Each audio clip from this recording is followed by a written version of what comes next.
hurdles then, the first international event on the track at the Seville Grand Prix 2 athletics meeting. The lineup from the inside, in lane 2 there, Salvador Villa of Spain, that's Carlos Silva of Portugal, Sanchez of Cuba is in 4, then Monreal of Spain in 5, Barnabas Quinho, the first of 2 Kenyans in this, is in 6, Eric Kita, fastest man in the field with a 48.2 personal best, is in 7, Oscar Patias of Spain is in lane 8. That's Kita. Away they go. Lane 1 is empty, of course. An event, the 400-meter hurdles, which has started very, very healthily in 1996. Samuel Matete racing like mad on the circuit at the moment and unbeaten so far in 1996 on the European scene. Going off very well here is Silva, I think that is, in lane 3 in the red bottoms, also going well. Kita, yet to see Quinho really show in lane 6, though he's a 48.9 man, but out in lane 7, Eric Kita going tremendously. Carlos Silva, though, the Portuguese, only a 49.4 man, has this race by the scruff of the neck, and unless we see something special from Kita, he's going to win it. The Portuguese coming home for a surprise victory there, 49.22, new personal best for Silva. What a way to start the Olympic season.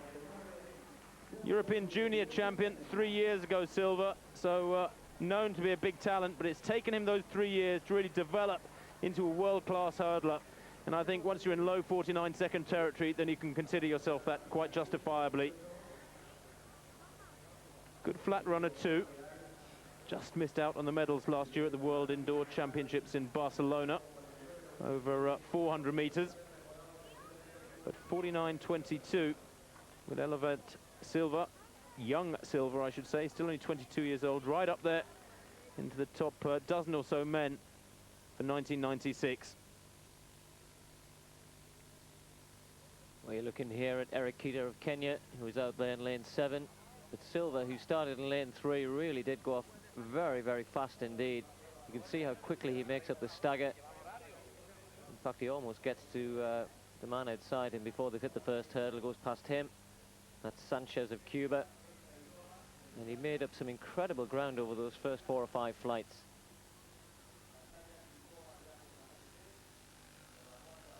Meter hurdling, of course, dominated by the Americans. And the American trials will be coming up in a week or two's time. Most countries are having their trials over the next 2-3 weeks for those games in Atlanta, when the teams will eventually be finalized. But certainly for Silva here from Portugal, at this point, Kita out in lane 7, Silva still rising first. Kita is down by about 5 or 6 meters, and really was going to find it difficult to get back, because Silva manages to keep his form going. Changing stride pattern as he comes around the top bend there, but at this point you might have thought that he'd gone off too hard. He'd gone off very fast over those first 5 or 6 flights, and his lead was being cut down. And I may have put some money on Kita managing to come away down the home straight, but Silva was very, very strong here. And at this point now, he's starting to extend his lead again, or certainly at least hold it. And there was nothing more that the Kenyan could do. Good battle going on for third behind these two.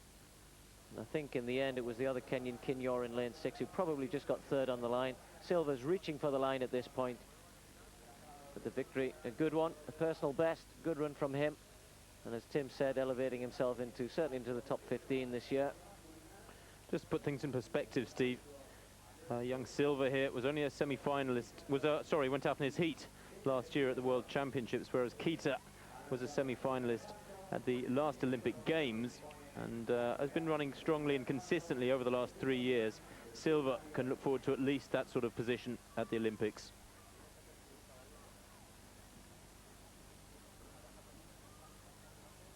Here it is again. Such tough events, the hurdling events, from 110-meter hurdles and 100-meter hurdles for women right up to the steeplechase. Especially the 400-meter hurdles and the steeplechase, because irrespective of how tired you are, you've got to get yourself over those barriers. They don't get any lower as the race goes on and your fatigue gets greater. However tired you are, however slowly you're going, you've got to raise your game to get over them. And form tends to go. But Silva holding his form tremendously well, considering he ran such an aggressive first 300 meters there. And Keita left himself just a little bit too much to do. He has this, what I'm sure must be an annoying habit for those alongside him, of rocking himself into the set position.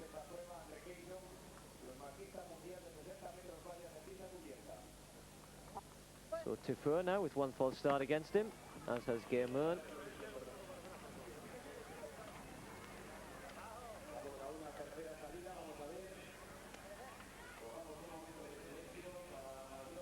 Perez of Cuba in 1, Toure, Sierra Leone in 2, Kaysen there of the United States in 3, Asajiabare of Nigeria in 4, Obikwelu of Nigeria in 5 more, and Norway 6, Mercier Spain 7, Tufur of Ghana in lane 8.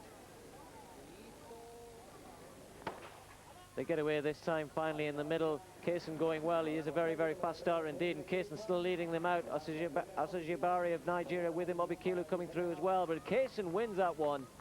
Obikwelu came through for second and Tufur possibly getting third, but Andre Kaysen back on top of world sprinting. Not the greatest field he's going to run against, but certainly in winning form. Yes, Kaysen very fast out of the blocks. Similar to Dennis Mitchell in that respect. Short, powerful, quick away when the gun goes. And here maintains form well. Obikwelu, relatively unknown talent, but although we know his quantity, ran 10:12 in Granada, as you said earlier, Steve. Kaysen beating him by half a metre or so there, with Tufur coming through very late nearest the camera, and maybe, just maybe, snatching second place. Difficult to tell as we see this front-on shot of Obikwelu. Only a youngster, not the bulk and power yet of the Linford Christies of this world, but that will come with the years of weight training. Christie, a notoriously hard trainer.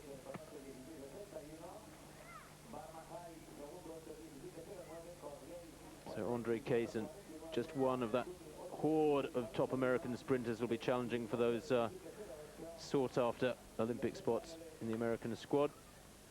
Former world champion, has had his injury problems over the years, Achilles problems I think it was, but all seems to be okay now, and he'll be encouraged by that run with those Euros trials just a few days away. 10:31 for Kaysen. He may be a little disappointed with that win, but it's interesting, Steve, that he didn't fancy putting himself up at this stage against the Fredericks and Christies and Mitchells in last night's meeting. Well, 10:31. Just fixing the number to his shorts. Hines of the Bahamas. And there's the full lineup. Quite a strong one, this. Dologodin of the Ukraine in lane 3. This looks good, a 20-35 man. Already has a 10 competition. No such problems today. There's Perez in lane 1. Just as we see these athletes getting ready for this 200 meters, let me just tell you of an astonishing result in the triple jump. Elise Erushia of Cuba, with a legal wind, jumped 1770. Plus 1.7 the wind. He only had 2 jumps. 1770 in round 1 for him. And that's turned back Quesada, who with 1.5 jumped 1752. So sorry we couldn't bring you those pictures. Just to mention for those waiting for results, Kevin Mackay was 6th in the 1500 at a time of 3:39.4, just dipping under the 3:40 mark. Matthew Yates was back in 10th with 3:46.7. Dutt, he's in 5. Dologodin, European medalist in 2. Obikwelu in the blue, already with a good 100 behind him this afternoon. Away at last. Mayoral has gone off well in lane 7.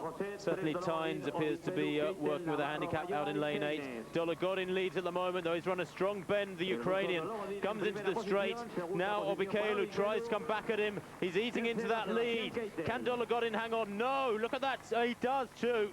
At the line there, in fact, Obikwelu in the last 5 or 6 meters seemed to stumble. I hope he's not injured, but his momentum, I anticipated, was going to carry him past the Ukrainian. Dologodin did indeed win 20.8, but Obikwelu, without any doubt,